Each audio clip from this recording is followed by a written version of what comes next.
से बोलिए सरस्वती मैया की। शरण में रखला से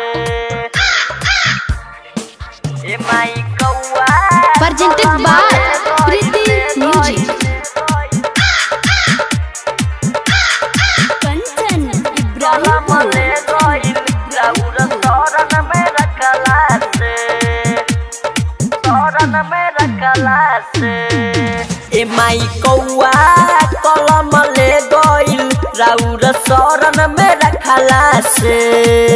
ए माई कौआ कलम ले गइल राउर शरण में रखला से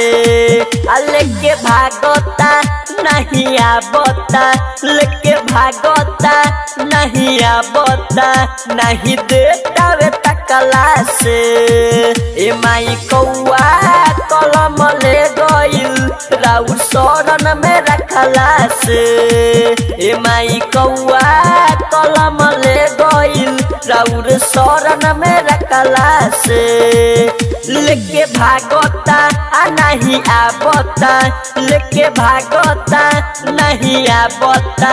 नहीं देता वे मंगला से ए माई कौआ कलम ले गइल राउर शरण में रखला से मिक्स बाय शरण में रखला रिकॉर्डिंग स्टूडियो बरियारपुर फोलाइन। ए माई कौआ कलम ले गइल कंचन इब्राहिमपुर कलम ले गइल प्रेजेंटेड बाय प्रीति म्यूजिक। हे बिना बाली रखवाली नहीं कोइलू हो हे बिना बाली रखवाली नहीं कोइलू हो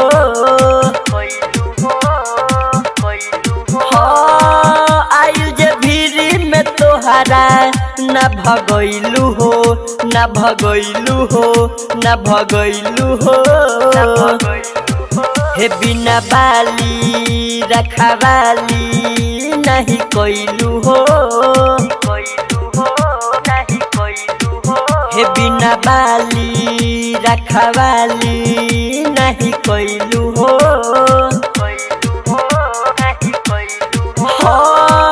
आयु जे भीरी में तोहरा न भगैलू हो न भगैलू हो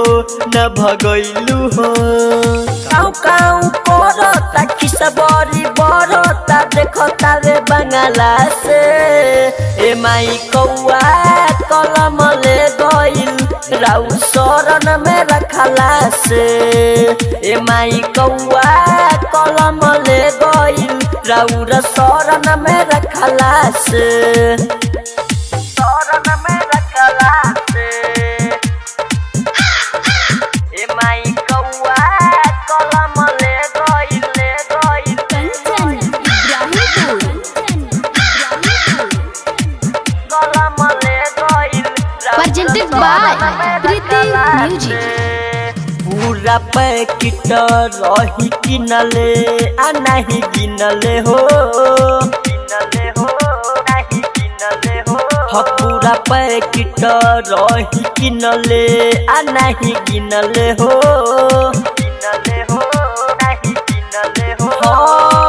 कैसे के आई के कौआ हाथी से छीनले हो छीनले हो छीनले हो पूरा पैकेट रही किनले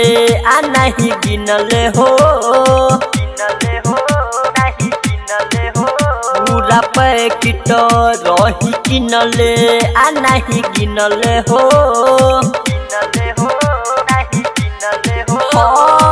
कैसे के आई के कौआ हाथी से छीनले हो छीनले हो छीनले हो सूरज रोशन डीजे कौन चनपी के परदेसी जंगला से ए माई कौआ कलम ले गइल राउ शरण में रखला से ए माई कौआ कलम ले गइल राउर शरण में रखला से। भाई रिकॉर्डिंग स्टूडियो बरियारपुर फोर लाइन सीतामढ़ी।